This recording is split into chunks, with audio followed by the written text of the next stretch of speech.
Welcome back to 100 words for 100 days. In this quick English learning video, you are going to learn an idiomatic expression is off the rails. Let's get started. I am Ithaya. This is.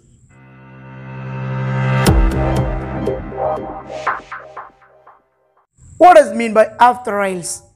As usual, let me give you one example sentence, and it's your job to listen to that and guess the meaning. A project has started going off the rails ever since the manager up and quit last month.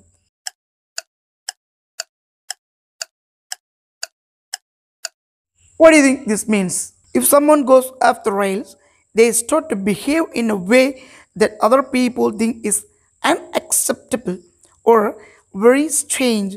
For example, they start taking drugs or breaking the law. சட்டத்தை மீறி ஒழுங்கினமாக செயல்படுறது, பொதுவாக மக்கள் ஏற்றுக்கொள்ளாத முறையில் செயல்படுறது. Let me give you some more examples. He went off the rails in his teens and was a worry to his parents. By spring, the project seems to be going off the rails.